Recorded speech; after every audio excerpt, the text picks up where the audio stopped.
As we grow older, many people notice something unsettling. A pain appears in the neck, the back, the chest, or the gut, and medical tests return normal. Scans show nothing alarming. Blood work looks fine, yet the discomfort persists, sometimes growing louder with time. This is often dismissed as aging, wear and tear, or simply something to tolerate. But the human body is far more intelligent than a machine slowly breaking down. It is a living system that records experience, adapts to stress, and communicates through sensation when words were never allowed to do the work. Modern neuroscience now confirms what many people intuitively feel but struggle to explain. Emotional experiences do not disappear when they are ignored.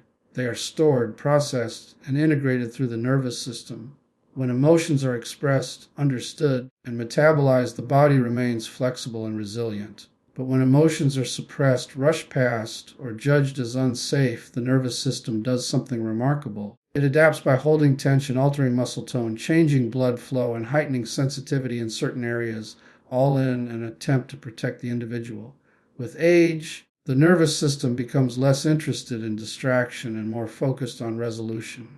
The strategies that once allowed a person to stay busy, productive, and emotionally distant begin to lose their effectiveness.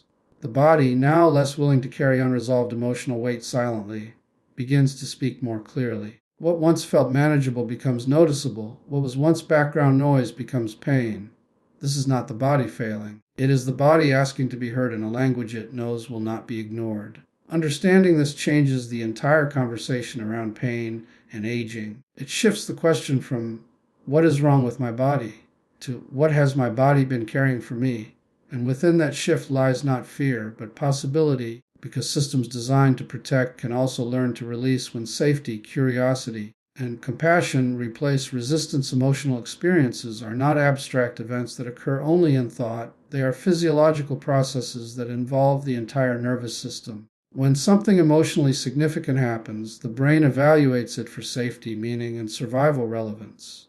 That evaluation immediately influences muscle tension, breathing patterns, heart rate, hormonal release, and immune activity. In moments where emotions are felt, expressed, and understood, this activation rises and falls naturally. The nervous system completes the cycle and returns to balance. However, when emotions are judged as dangerous, inconvenient, or unacceptable, the system does not simply erase them. Instead, it stores the response in the body as a protective adjustment. Muscles may remain slightly contracted, breathing may stay shallow, and certain neural circuits remain on alert, waiting for a moment when the threat might return. Over years and decades, these small adaptations accumulate. The nervous system becomes skilled at holding emotional information without conscious awareness. This is not a flaw, it is an intelligent survival strategy. For many people, especially earlier in life, staying functional requires suppressing grief, fear, anger, or shame in order to meet responsibilities. The body cooperates by carrying what the conscious mind cannot process at the time. Emotional experiences become encoded not as memories alone, but as patterns of tension, sensitivity, and altered regulation. These patterns live in connective tissue, autonomic reflexes, and sensory pathways, quietly shaping how the body feels and reacts.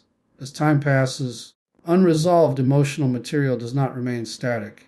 The nervous system continues to seek resolution. It looks for opportunities to complete what was interrupted. Physical sensations become one of the safest and most direct channels for this communication because the body speaks without requiring language or justification. Pain, tightness, pressure, or fatigue are not random failures. They are signals emerging from systems that have been working continuously to protect stability. The sensation is the message, not the damage. From a biological perspective, this process reflects the nervous system's preference for regulation over suppression. What feels like pain surfacing later in life is often emotional information becoming conscious through sensation. The body is not replaying the past to cause suffering. It is attempting to integrate experience so the system can move toward coherence.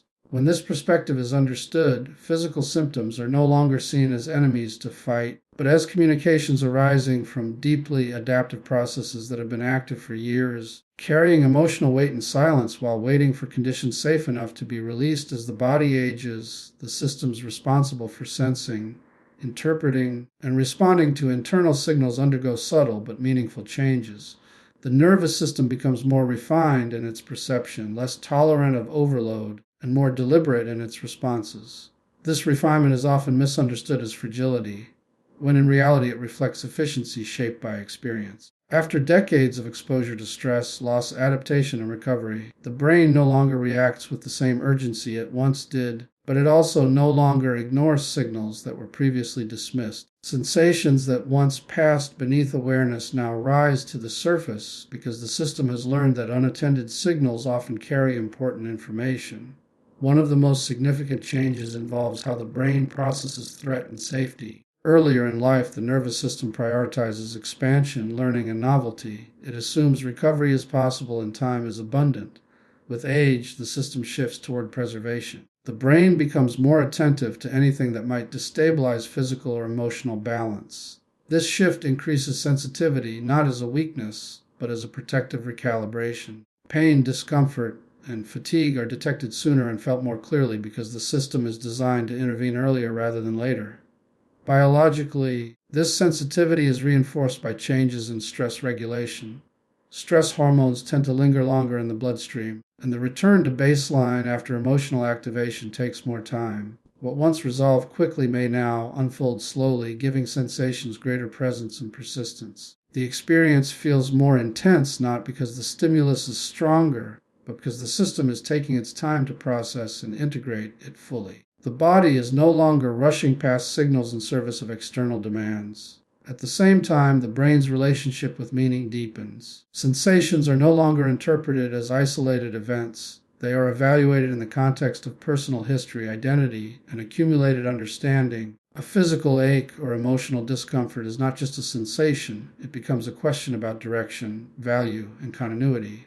This layered interpretation amplifies the felt experience, giving pain a depth that feels new but is actually the result of expanded awareness. Rather than signaling decline, this heightened sensitivity reflects a nervous system that has matured. It is listening more carefully, responding more thoughtfully, and asking for cooperation rather than control. The body is not losing resilience. It is asking for a different kind of relationship, one that honors signals instead of overriding them, allowing regulation to occur through attention, pacing, and respect for the system's evolved priorities as people move through later stages of life. Emotional experiences rarely remain confined to the mind alone. The boundary between emotional states and physical sensations becomes more permeable, allowing feelings to register directly in the body.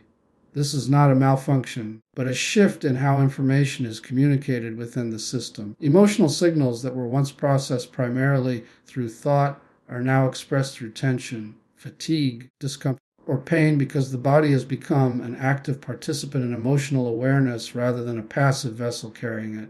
One reason for this shift lies in the accumulation of unprocessed emotional material. Throughout life, many emotions are postponed rather than resolved. Responsibilities, survival demands, and social expectations often require people to move forward without fully digesting what they feel. These experiences are not erased. They are stored in the nervous system as patterns of readiness, protection, and adaptation. As external pressures ease with age, the system finds space to surface what was once deferred. The body becomes the medium through which these emotions seek acknowledgement because it has always been listening, even when the mind was too occupied to respond. Another contributing factor is the deepening integration between memory and sensation.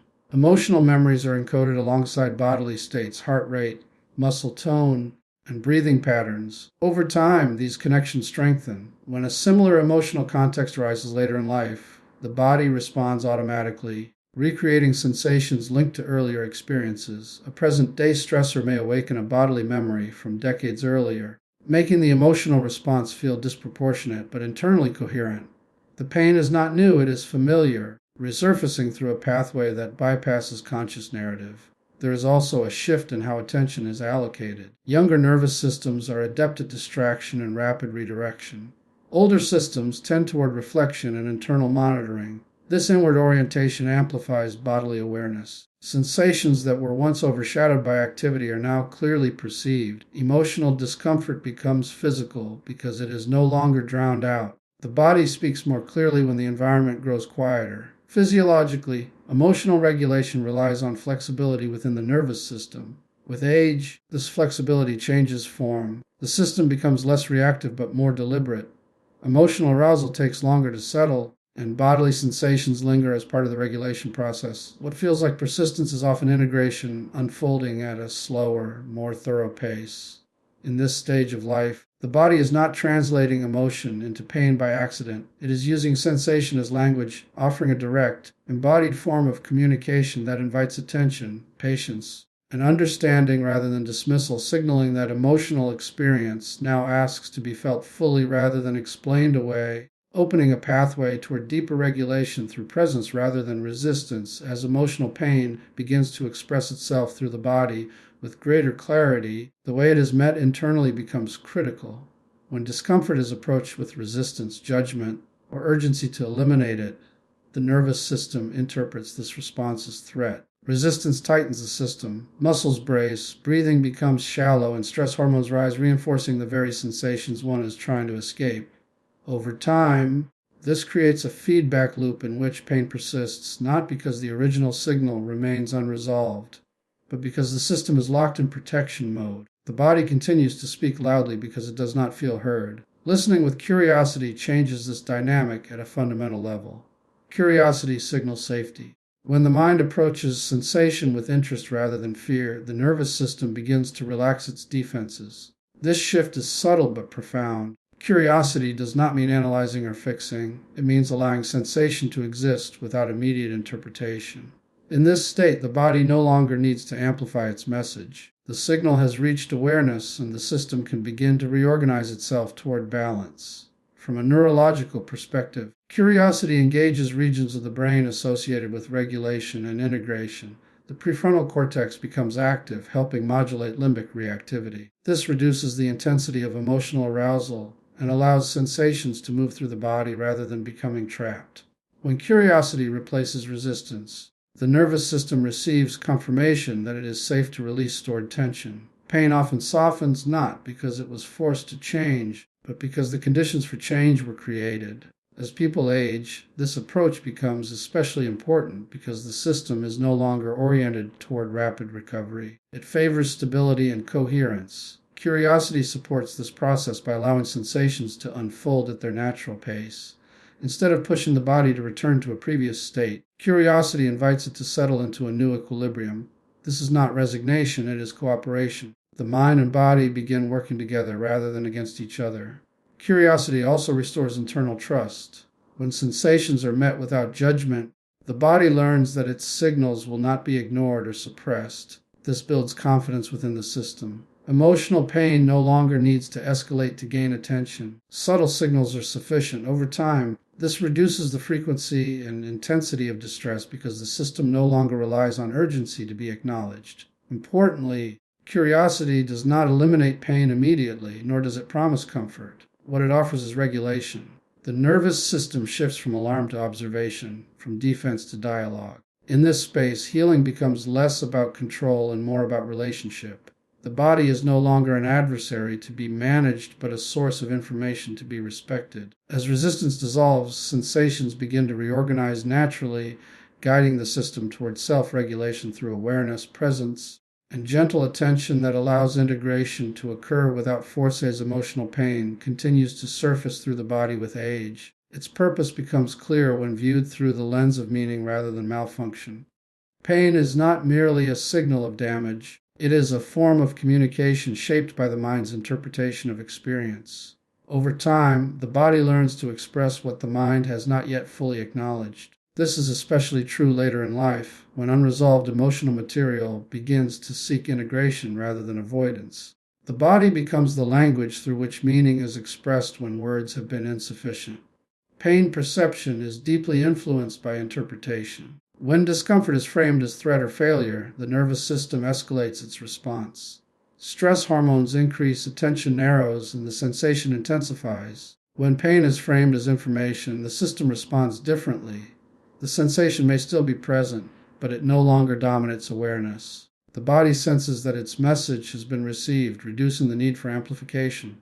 This shift does not deny the reality of pain. It alters the context in which it is experienced. With aging, meaning takes on greater importance. Experiences are no longer isolated events, but chapters in a larger life narrative. Emotional pain that emerges in the body often carries symbolic weight. reflecting themes of loss, transition, or identity. When these sensations are ignored or treated solely as physical problems, the underlying meaning remains unaddressed. The body continues to speak because the message has not yet been integrated into conscious understanding. Reframing healing involves moving from eradication to engagement. Instead of asking how to eliminate pain, the more effective question becomes what the pain is pointing toward. This approach invites collaboration between mind and body. The nervous system responds to this partnership by shifting from defensive reactivity to adaptive regulation. Sensations begin to change not through force, but through acknowledgement. The body relaxes when it no longer has to fight for attention. Self-regulation emerges naturally when meaning is honored. As individuals learn to interpret bodily sensations with clarity and compassion, the nervous system recalibrates its baseline. Pain becomes less erratic and more informative. Emotional states that once overwhelmed the system become manageable signals, guiding reflection and adjustment. This process unfolds gradually, respecting the body's timing rather than imposing urgency. Importantly, this reframing restores a sense of agency. Pain is no longer an external enemy but an internal guide. The individual becomes an active participant in their own healing rather than a passive recipient of symptoms. This shift strengthens internal coherence, aligning emotional awareness with physiological response. Over time, the body and mind begin to communicate more efficiently, reducing the need for distress signals to be intense or prolonged. As meaning replaces fear, the experience of pain transforms. It may still arise, but it no longer defines the person or dictates their emotional state. The nervous system recognizes that it is supported by awareness rather than threatened by avoidance. In this environment, healing is not something imposed from outside, but something that unfolds from within, guided by understanding, patience, and the body's innate capacity for self-organization and balance. If this message resonated with you and helped you see pain in a new way, take a moment to like the video, share it with someone who may need it, and leave a comment about what stood out to you most. Your engagement helps this conversation reach those who are quietly looking for understanding and relief.